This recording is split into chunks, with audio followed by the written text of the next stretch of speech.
एक साधु मुझे बता रहे थे कि उनके गुरु विरक्त थे। विरक्त मतलब छत के नीचे नहीं रहना, सिला कपड़ा नहीं पहनना, कोई गर्म कपड़ा भी नहीं पहनना, जमीन में ही सो जाना, और ना मिले रोटी तो शिकायत नहीं करना, मिल जाए तो खा लेना, और निरंतर वैराग्य वृत्ति से भजन करना।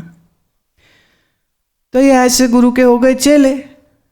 तो गुरुजी बड़ा मारते भी थे।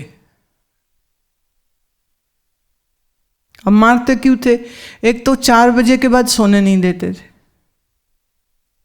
4 बज जाए तो उठना ही उठना, ना उठे तो फिर कुछ भी मार देंगे, थप्पड़ मार दे, मुक्का मार दे, जूता मार दे, कमंडल मार दे, कुछ मार देंगे। उठो, बोलते नहीं थे, मतलब बोलते नहीं ना थे।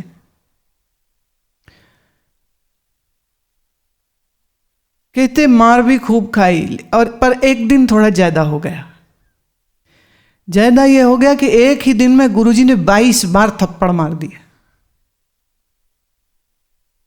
22 टाइम्स। देखो, जिसको पढ़ रहे होते हैं ना, वो गिनती भी कर ही रहा होता है। मैंने कहा इतने थप्पड़ क्यों पड़े? कह रहे ऐसा है कि गुरुजी ये कहते थे कि तुम्हारे होंठ निरंतर जप करते हुए मुझे दिखने चाहिए। मन ही मन जप करना है, पर होंठ हिलने चाहिए। मन में बोलो अंदर अंदर, पर होंठ हिलते हुए मुझे दिखने चाहिए। माला नहीं है हाथ में, होंठ हिलने चाहिए। अब हम बोले कि इधर उधर कुछ देखने लग गए, दे थप्पड़ आया। फिर हम कर रहे हैं जब, फिर भूल गए, मन है ना, कोई आ गया उसको देखने लग गए, एक थप्पड़ आया। कोई कुत्ता बिल्ली निकल गए, वो देखने लग गए, एक थप्पड़ आया। एक ही दिन में 22 थप्पड़। बोले जब पढ़ाना 22वां तो गुस्सा आ गया, बुरा लग गया हमको, ये क्या बात हुई? तो बोले जंगल में थे और सामने ट्रेन की पटड़ी थी, तो मैंने बोला जाके ना ट्रेन के नीचे कट के मर जाऊंगा मैं।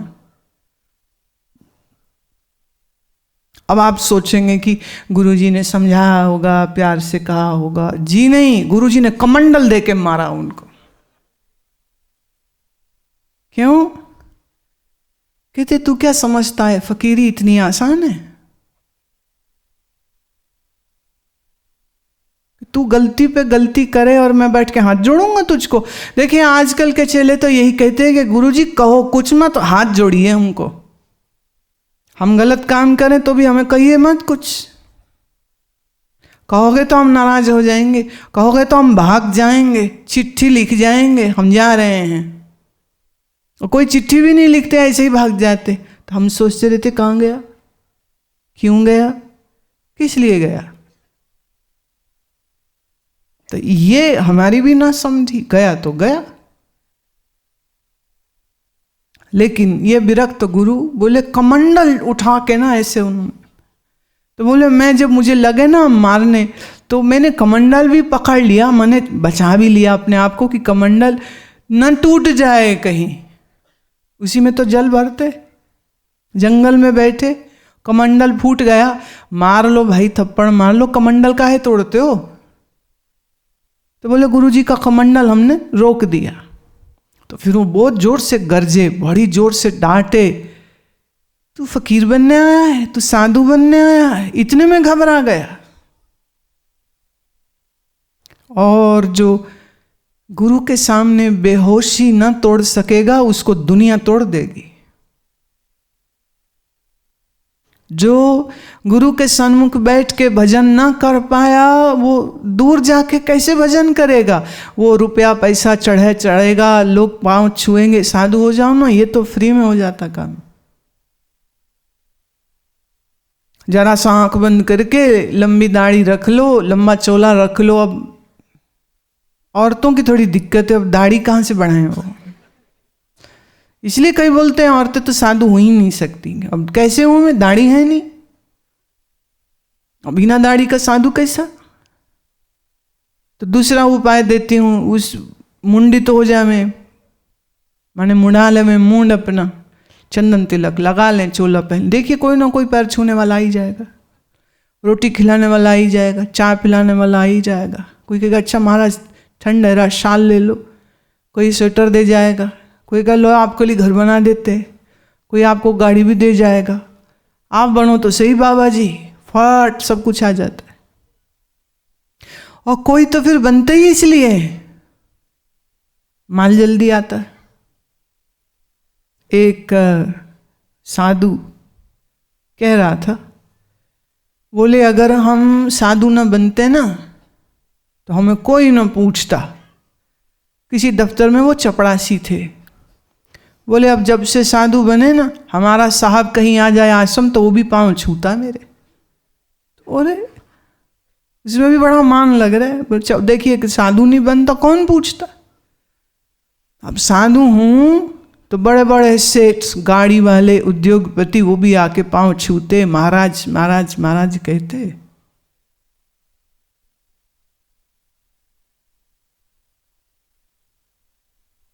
बैराग के बिना कोई साधु नहीं होता है। और ये भी जानिए बैराग के बगैर भजन भी नहीं होता है।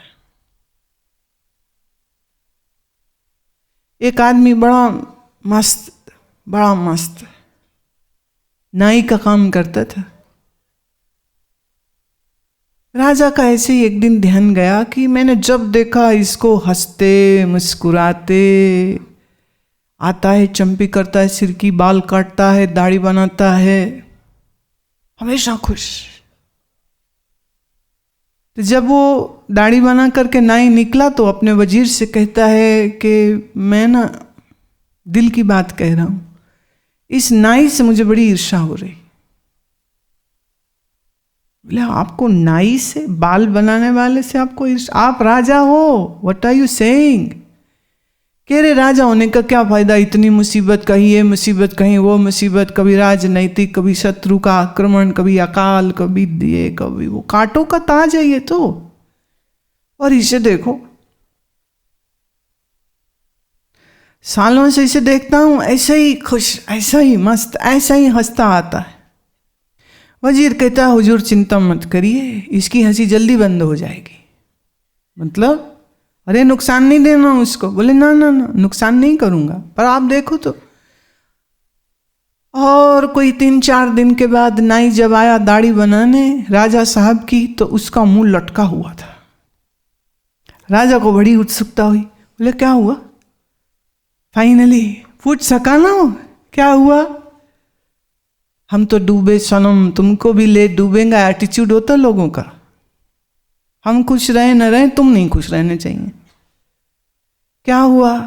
नहीं कहता हुजूर बस क्या बोलूं, कोई 3 दिन पहले हमारे घर के आंगन में 1 रुपये की थैली आई। कहाँ से आई ईश्वर जाने। थैली जब आई तो हमने खोली, देखी, उसमें थे सिक्के।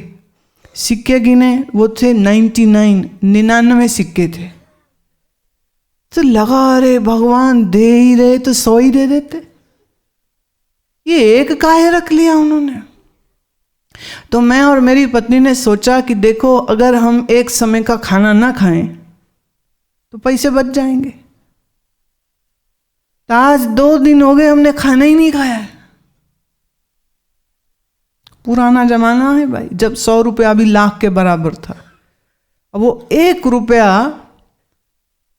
जोड़ने के लिए 2 दिन से भोजन नहीं खाया। राजा कहते ना पर तुमको ये 1 रुपया और चाहिए क्यों, तुम्हारे पास 99 है ना। कहते हजूर 99 ना अंक अच्छा नहीं, 100 अच्छा लगता है। नाई गया और वजीर आया। राजा बड़ा खुश, कह रहे ये चक्कर क्या है। वजीर कहता हुजूर चक्कर बस इतना सा है, आदमी की साइकोलॉजी ये है, आदमी की मानसिकता ये है कि जब इसको कुछ मिल जाए तो उसमें कभी संतुष्ट नहीं होता और बहुत कुछ की चाह करने लग जाता है। अब आपके नाई को मैंने 99 के फेर में डाल दिया है। 99 He'll keep on counting and he would like to make it 100। और खाना पीना, दूध, चाय, इसमें खर्चा करेगा, कपड़ा, बीमारी, दवा, में खर्चा करेगा, बचेगा ही नहीं इसको। भाई उस नाई की बात क्या कहना, तुम अपने आप को देख लो, तुम भी तो 99 के जोड़ में पड़े हुए हो, इतने हो गए बस। एक फैक्ट्री होगी, बस एक और लगा लें, 2 ठीक नहीं, बस एक।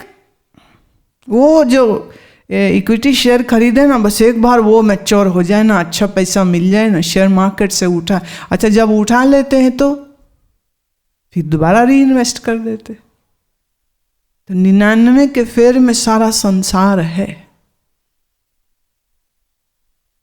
एक भक्त ही है जो अपने आप को इस 99 के फेर से निकाल लेता है, वो इस चक्कर में नहीं पड़ता। What I have is sufficient and more than enough। संतुष्ट हुआ जब मन दुनिया से, अब जब भजन करने बैठेगा तो भजन में मन लगता है, और जब भजन में मन लगेगा तो फिर धीरे धीरे धीरे धीरे वैराग्य और सत्संग और ध्यान और भजन और करते करते जीवन का आनंद और बढ़ने लग जाता है।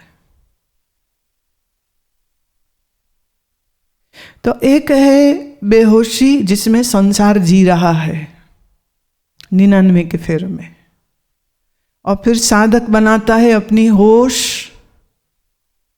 और धीरे धीरे ये होश बन जाती है परम होश, और फिर यही परम होश बदल जाती है समाधि में।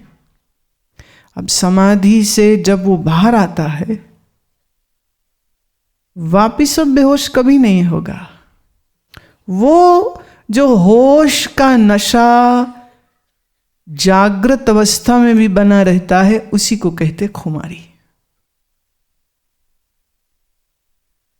कबीर, मीरा, रैदास, इन सब ने इस खुमारी शब्द का बड़ा उपयोग किया। मस्त है, आनंद में है, सुख में है, परम सुख में है, ये सब बोला, सब ने बोला। बड़े एक बड़ा खास शब्द है खुमारी। नशे में है पर होश में भी है, मस्त भी है पर व्यवहार में भी पूर्ण है और सचेत है। देखो, कोई शराब पिए तो बेहोश होता है, हाँ, कोई ध्यान करे तो होश में आता है, राइट।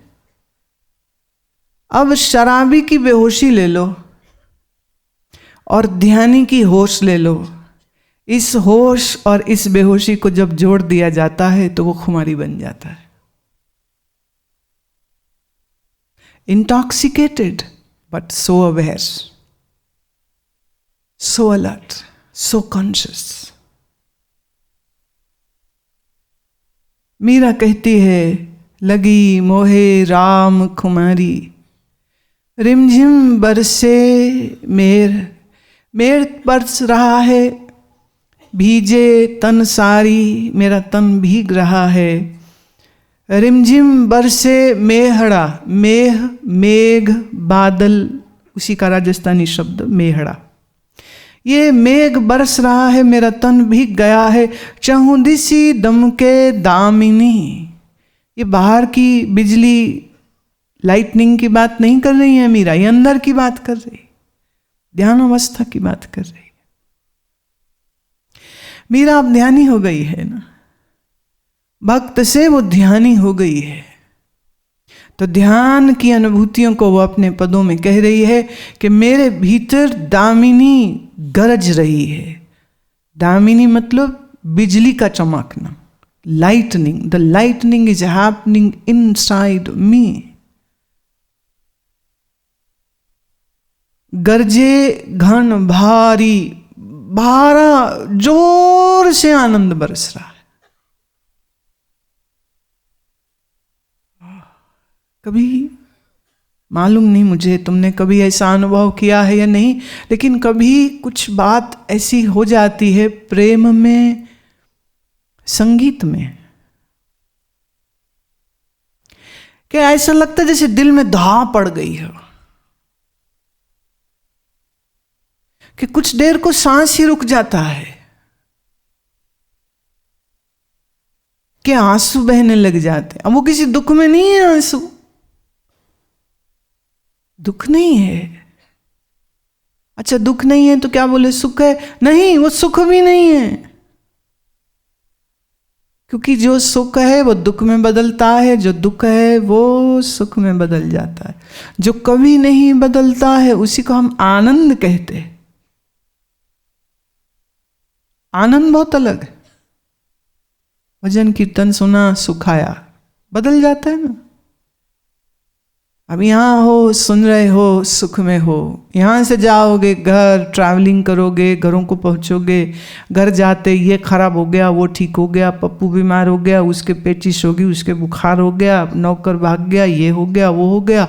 इस पचड़े में पड़ते ही जो यहाँ सुख लिए ना वो भी भूल जाएंगे, क्योंकि दुखों में घिर जाएगा, व्यवहार में मुश्किल हो जाता है। फिर एक लंबी सी आह भरते, वहीं ठीक थे।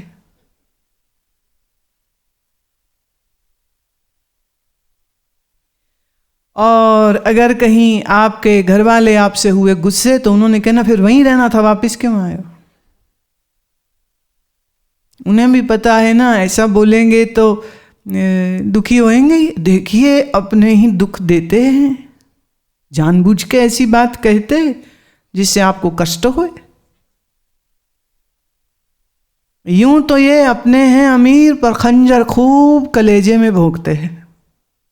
यूं तो ये अपने हैं, पर खंजर खूब दिलों में भोंकते हैं।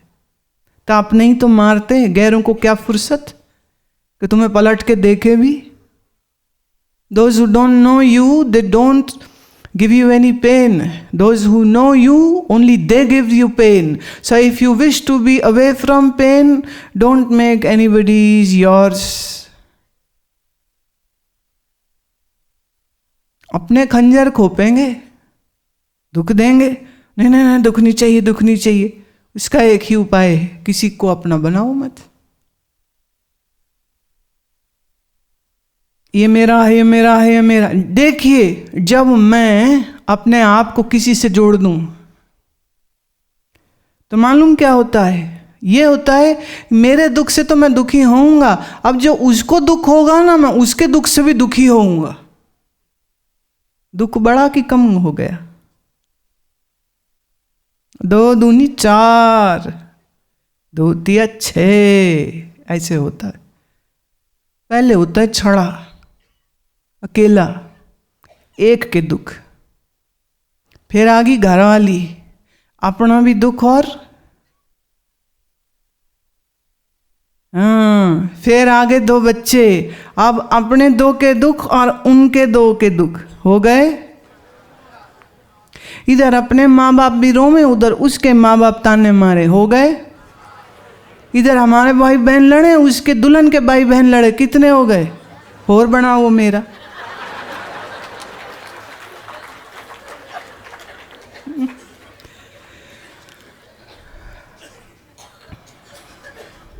मेरा बोलते ही समझिए दुख बढ़ता है, कम नहीं होता है।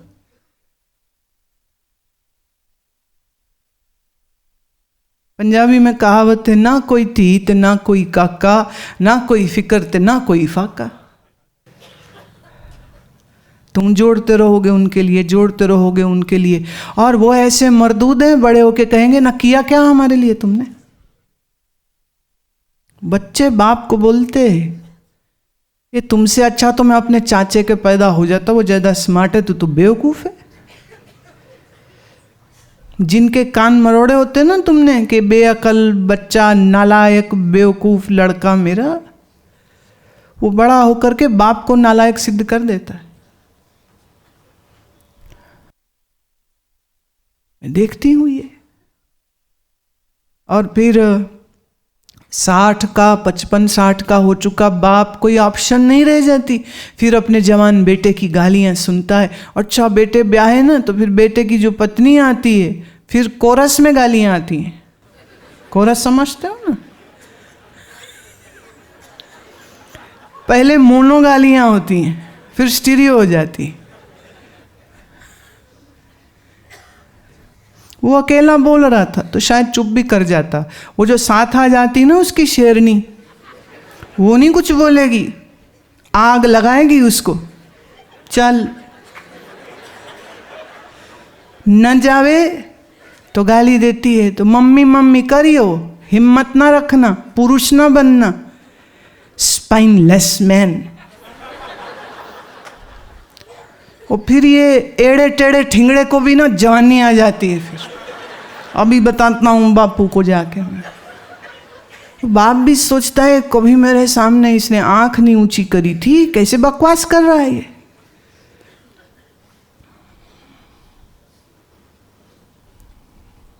यही सब हो, लेकिन तुम उसके लिए तैयार हो वो पहले से। तो ये जब सब होगा, जो होगा, हाँ, हुआ नहीं अभी, हाँ होगा।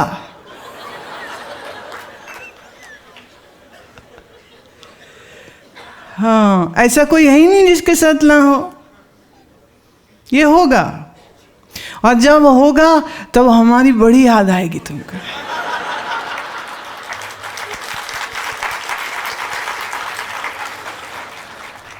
तब बड़ी याद आएगी, गुरुजी ने कहा था, बच्चे इस चक्कर में पड़, गुरुजी ने कहा था, हम सुने ही नहीं। मेरे पास इतने सारे बाप बेटे आते हैं, तो वो कई बार बेटे को बाप से शिकायत है, बाप को बेटे से शिकायत है। अब देखिए, पति पत्नी को आपस में शिकायत हो तो तलाक दे सकते एक दूसरे को, पर बाप बेटे को एक दूसरे से शिकायत हो तो वहाँ तो तलाक भी नहीं चलता, वहाँ एक ही हो चीज़ होती, डिसओन, पर उसकी हिम्मत नहीं होती। तो ऐसी कुंडी फंसती है गले में, न प्राण निकले न जिया जाए।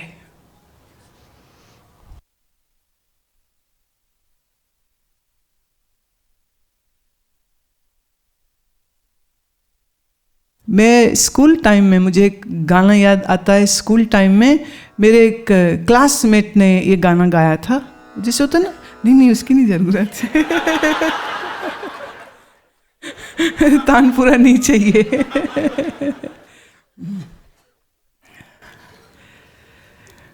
वो कहाँ का गीत मालूम नहीं, लेकिन उसने ये गीत गाया था, कोई न जो तुझे पूछे तो मैं क्या करूं, कोई न जो तुझे चाहे तो मैं क्या करूं। मेरे को बात बड़ी अच्छी लगी। तो अभी कोई आके मेरे सामने रोता है ना,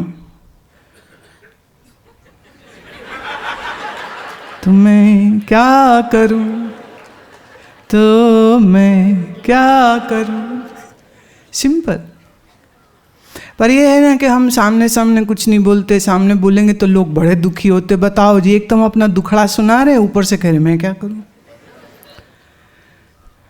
पर ये बात याद रखना, चाहे तुम सोचो मेरी कहानी बड़ी दर्दनाक है, गुरुजी की सुनावा तो अनु में, मेरे अंदर तो भी यही चलता है, तो मैं क्या करूं।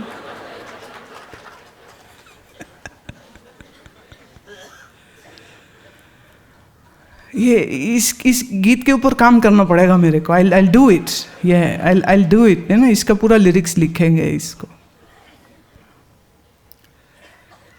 संसार में मन फंसा है तो भजन होता नहीं। साधक जब सुनने लगता है तो फिर धीरे धीरे धीरे धीरे धीरे धीरे बात समझ आने लगती। एक आदमी यहाँ बैठे हमारे शिष्य, वो कह रहे थे कि गुरुजी मुझे 10 साल बाद ये बात समझ आई जो आपने कही कि जो मेरे पास ज्ञान लेने आएगा मैं उसी को तो ज्ञान दे सकती हूँ, जो सिर्फ दर्शन करके खुश रहे मैं उसको ज्ञान नहीं दे सकती। और 10 साल हो गए मुझे आते हुए, और मैं ये सोच में पड़ गया, मैंने तो सच में ज्ञान की चाहत के साथ कभी आश्रम में पाँव रखा ही नहीं। बस इतना ही लगता था गुरुजी मिल जाएं, गुरुजी दिख जाएं, जरा उनको देख लें तो अच्छा लगता है, गुरुजी कुछ अच्छा शब्द कहेंगे मन को बड़ा अच्छा लगता है, और फिर वापस घर में जाके अपना खो जाएंगे। जिस अज्ञान की नींद में सोए हैं उसमें और करवट लेके सो जाएंगे। ये तो बात अब समझ लगी। अभी तक तो हम ज्ञान के लिए आए ही नहीं। फिर कहती हूँ, बड़ा प्यारा शेर, दिलबर दिल की सुनाऊं सुनने वाला कौन है? दिलबर दिल की सुनाऊं सुनने वाला कौन है? जामे हक बर बर पिलाऊं पीने वाला कौन है? अभी संसार ही चाहिए। जरा सा मन संसार से हटा के तो देखो, जरा सी वैराग की वृत्ति बनाकर तो देखो, कितनी जल्दी मन एकाग्र हो जाएगा। बहुत जल्दी मन एकाग्र हो जाएगा, बहुत जल्दी चित्त स्थिर हो जाएगा, बहुत जल्दी। पर करो तो सही।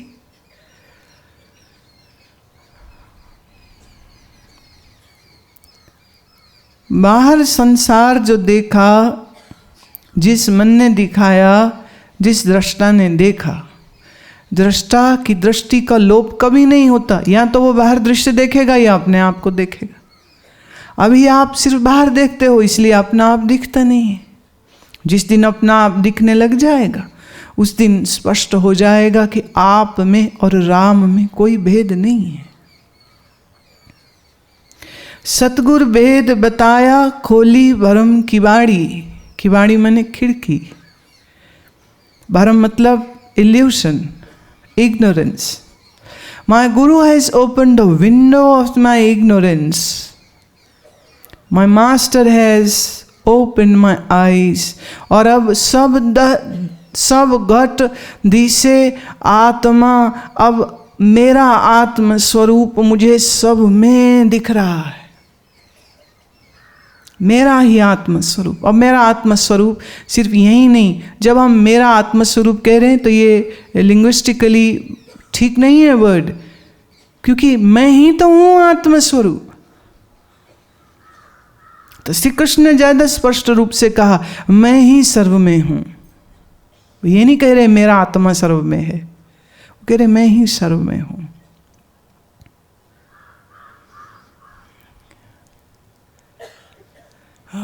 क्षेत्रज्ञ चापिमा विद्धि सर्व क्षेत्रेषु भारत। इस सब क्षेत्र का क्षेत्रज्ञ मैं ही हूं। अब ये आत्मबोध मीरा को हुआ। सब घट दिसे आत्मा सब ही सु न्यारी। और यह आत्मा सबसे न्यारा अर्थात अलग है, इस नाम रूप से अलग है। देह इंद्रिय मन बुद्धि अंतःकरण से मैं अलग है।